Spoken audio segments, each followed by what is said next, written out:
Good morning, Mike Gardner here from Gardner's Challenger Service Center in Gray, Tennessee. We did the unboxing of the Crosman 2022S some time back, but we wanted to go through and show you a couple things here.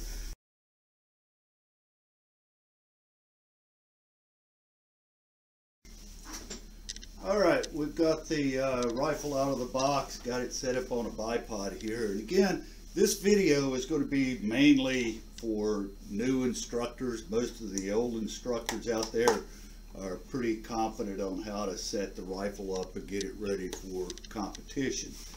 Anyway, we're going to take the sights out, take a look at them, and see what all is in here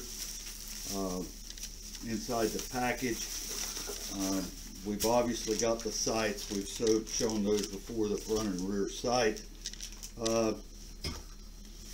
It has a blinder that comes with it. There's also a bunch of sight inserts here that come. First thing we're going to look at though is the front sight. And this already has an insert in it. We'd have to look at it and see exactly which one it is. And when you look at your inserts, you'll see that there's numbers on those that'll tell you those. Now, again, this is mainly for new instructors. When I started out with new members on my rifle team, I would actually have them use 3 different sight inserts. I'd have them use a 3.8 for the prone position, 4.2 for the standing position, and a 4.0 for the kneeling position, until they got real sure and real comfortable with what they're doing. Anyway, if you see this, just unscrew this. You can see on the rifle how it fits on there. Just screw it down. Now I will show you something that you want to try to do. If you look at the end of the rifle here, you want that front sight as flush to the end as you can. You don't want that front sight to sit back here. What you want to try to do is you want to try to have as much distance from back here to up here as you can. That gives you a bigger, better sight picture. So if you read the CMP rules, you can move that front sight up where it's flush. Just get it up there flush. Make sure it's not sticking over the end of the barrel. That's against the rules and regulations. But anyway, get it up there flush. I'm going to take the rear sight. Same thing. It fits on those rails. With the newer rifles, it's probably a little easier just to pop that charging handle with the bolt open a little bit.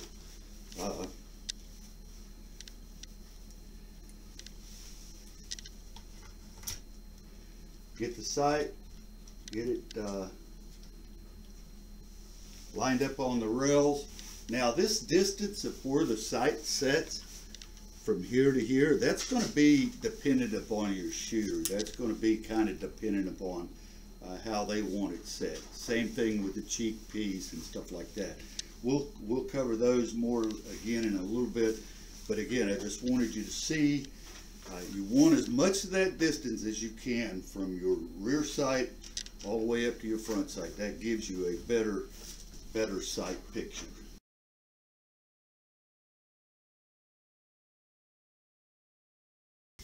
Okay, the next thing we're going to talk about is actually filling the rifle up. Now your air tube has a cap on it here. Take this cap off and you'll see right here where the air fill adapter is, the nipple. Now I can't move around to where the air tank is right now, but I'm going to show you if your DIN adapter, if you're using a DIN adapter, how you would do that. You just take your DIN adapter, pull the end of it back like this, fit it over the rifle and lock it on, and then you can fill it up.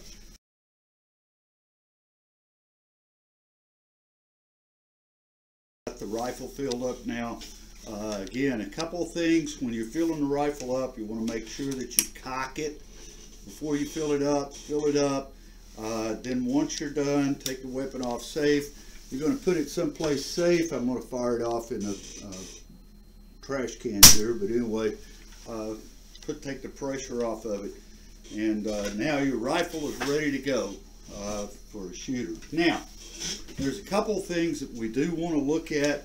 Again, you do want to have a bipod to set the rifle on. You don't want to be laying it on its side and putting pressure on the barrel or anything like that. You want to keep it up. Make sure you put your air fill cap back on so you don't lose that. Now, I've taken the rear sight off because I want to show you a couple things here.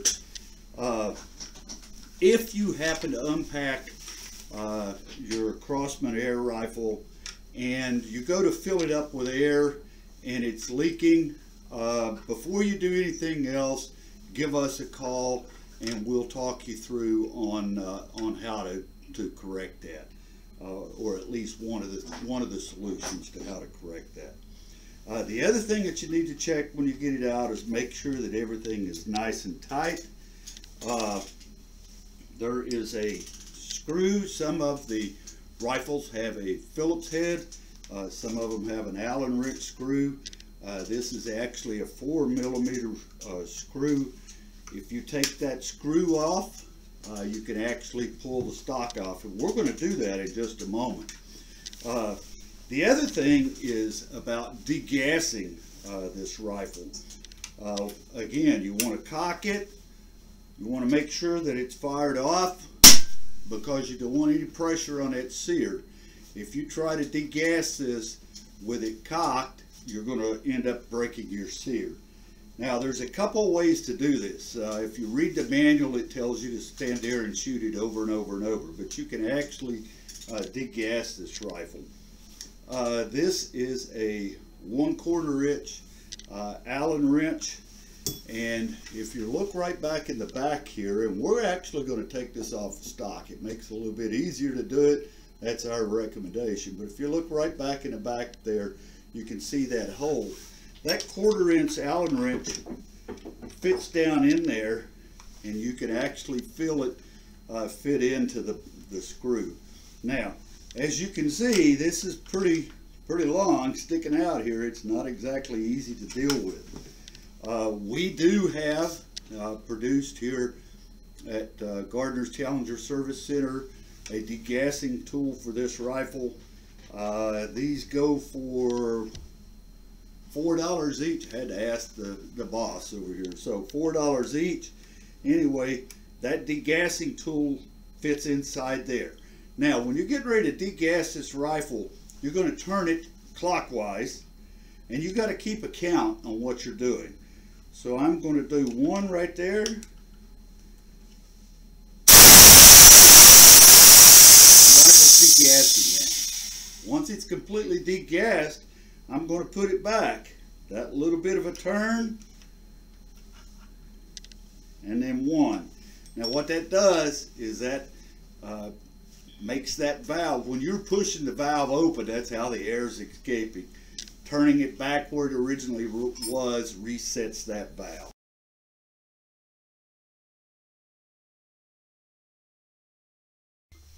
Okay, we've got the rifle refilled again. A couple of other things here to look at.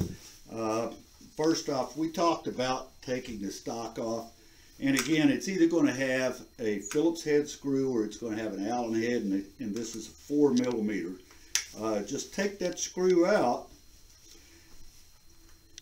Make sure you put it somewhere where you don't lose it. Anyway, if you press down on this, it's pretty tight to get out. You can actually separate the rifle from the stock. And the reason that I recommend that you do this, especially when you got new rifles, if you see that right there, it's a little bit loose already. The Allen wrench size. You want to make sure that all of those screws are tightened down.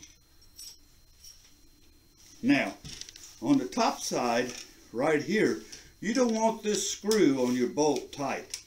You want to make sure that it's a little bit loose, where it's not real tight, so that bolt moves nice and smooth. Now, what we talked about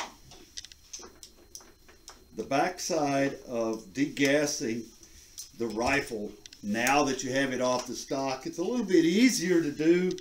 Everything fits in there a whole lot easier now, and you can actually degas it. And I'll show you again. We've got it set.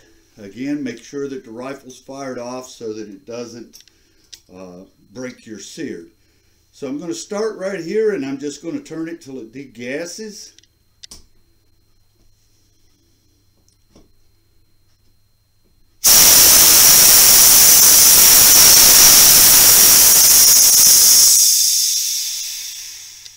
It's completely degassed now. I'm just going to turn that back to the original spot.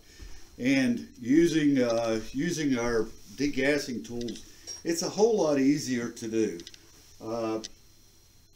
Next thing we'll talk about is the forearm.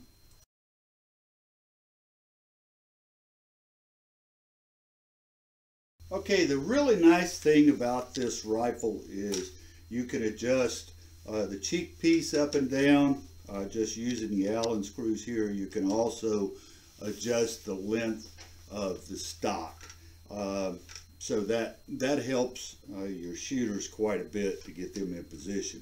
Now, the other thing that I wanted to talk to you about is this here. You need to be aware of this, your forearm there. Now, to take this off, it takes a 3/32 Allen wrench. Now, I'm going to take it off, and I'm going to show you what problems you're going to run into, especially with new kids and new shooters. And that problem is they start taking this thing off. They like to get hefty with that screw. And so all of a sudden now you've got your screw out, and I'll guarantee you one or the other is going to get lost. It's going to go bye-bye. So you need to be aware of that. You need to make sure your shooters understand. And again, you can't just put that on there. You have to put the Allen wrench on there to hold that screw. Now, one of the things that we've done here at Gardner's Challenger Service Center is we have come up with a device that kind of saves you a little bit of money. I forget what these cost, but you start losing a bunch of them, you're going to have to get them replaced. You'll have to contact the service center to get them. So one of the things that we came up with is a cap that slides inside, and it actually slides inside where that screw is. You tap it down in there, and now it's flush. Now the other thing is we do a modification on this screw right here. Now it's still, you got to play with it to get it on the rail, but the thing is the cadets can't lose that screw or that cap now. Take the same 3/32, and I'm just going to hold it here so you can see if it was tightening down on the rail. Now it would be tightened down. They unscrew it. It only goes so far, and then they can't, and they just slide it off the rail. So they won't be losing the screws. Now, the cap, if all you want is the cap, those are $1 each plus shipping and handling. If you want the modification done on your forearm, you need to send it to us. To have this modification done to where you don't lose that and to have the cap put on is $10 plus shipping and handling. But I'm going to tell you, when you start buying 10 of these, you've paid to have one of these fixed. So that's just something to keep in mind as you're setting your stuff up and getting your shooters ready. Again, make sure that they're, especially if they're not used to these, make sure that they're not taking that all the way off and losing that bottom piece. Okay, I've put the cap on this one, and as you can see, it holds the screw out there, and it screws at least the screw part's actually not going to get lost.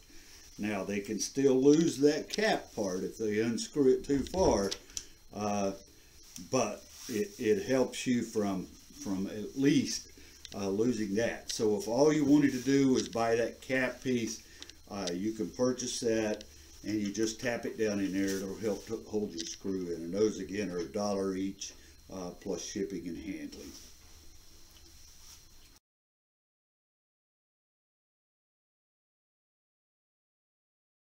Okay, we'll probably bounce you around a little bit here, trying to show you a couple of different things.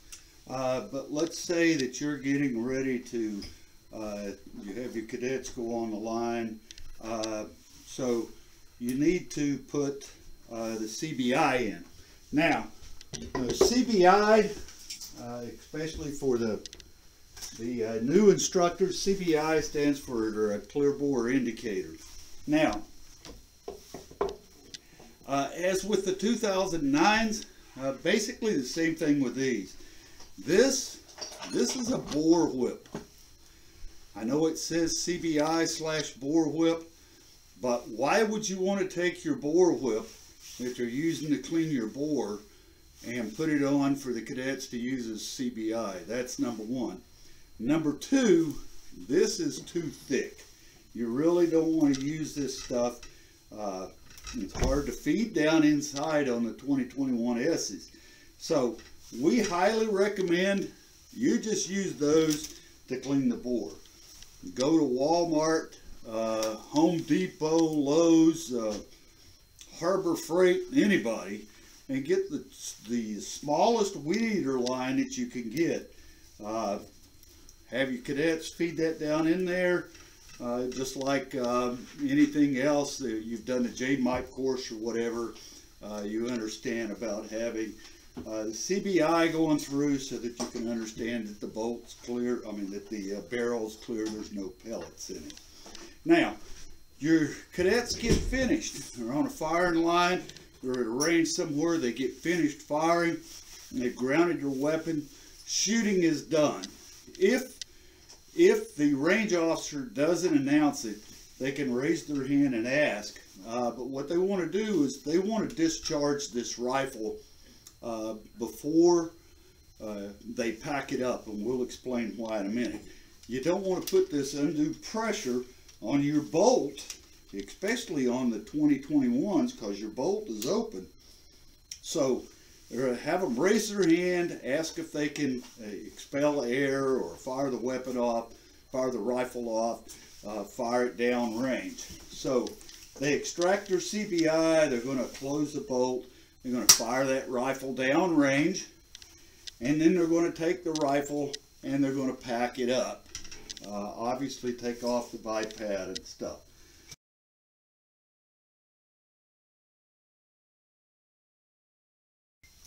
Okay, we've finished firing the rifle, we finished firing the match, we're getting ready to pack it up.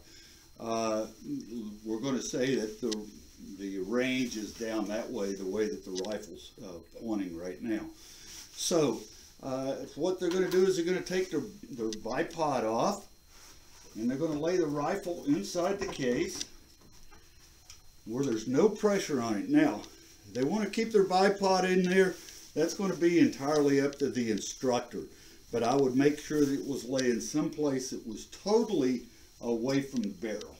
They can take their CBI, they can put their CBI in there, they close it up now, and it's ready to go once everything's locked up. Do not store these rifles in these cases. This foam right here will attract moisture, and you're going to start rusting. Now, I know there's going to be some instructors out there say, oh really, now you're just adding that much more stuff to go to.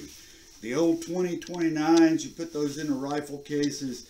The cadets used to put everything in there. They put their gloves in there, they put their hearing protection, they put their blinders, they put their extra sights, the bipod, their shooter's journal, everything that they could think of, they put in there. Well, I want you to notice something on this rifle.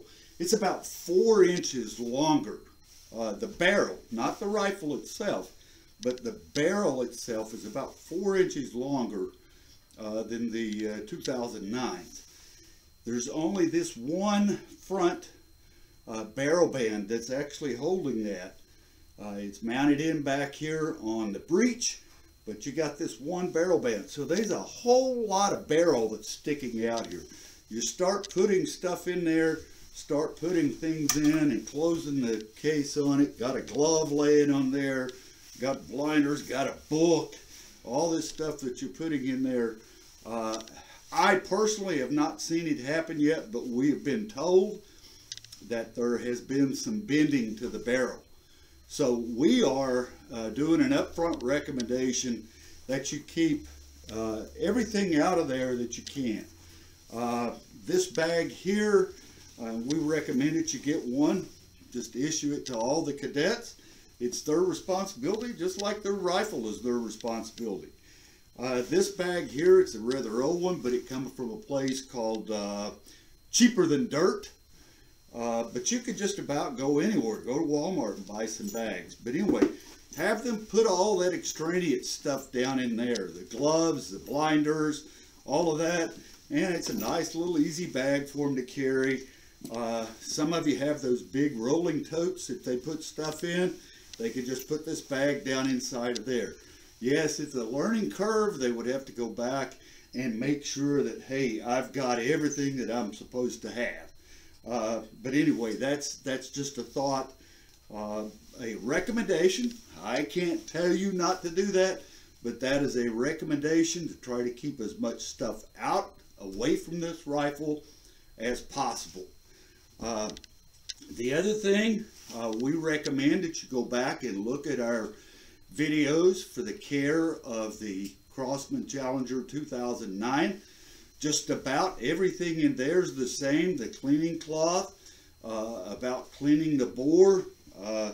The only big real difference is you're not having to use a lot of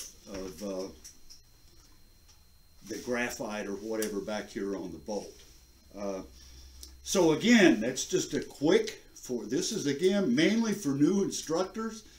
So don't be an old instructor, call and say, hey, why are you showing me all this basic stuff?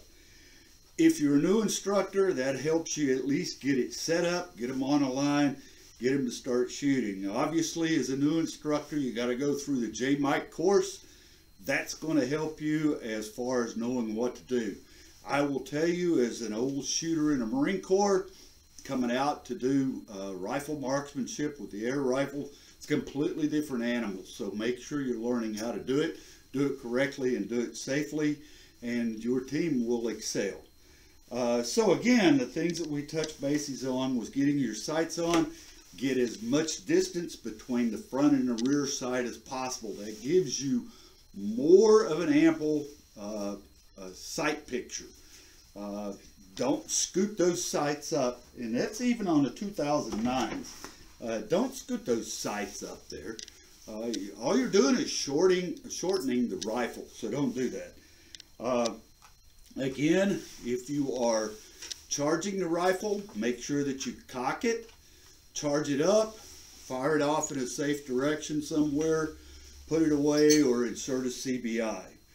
If you don't, if you've got to degas it, make sure that you cock it, fire it off. You're making sure that it's fired off, and degas it, reset it. But if you don't do that, if it's cocked and you don't fire it off, you will break the sear. Now that's just short, quick.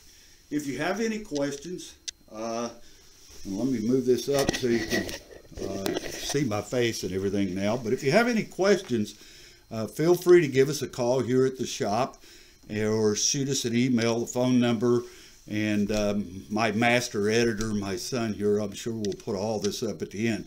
But the phone number is 423-361-3818, and our email address is gardnerchallenger@gmail.com. Hope to see you at some of the matches soon, and I hope this helps you some.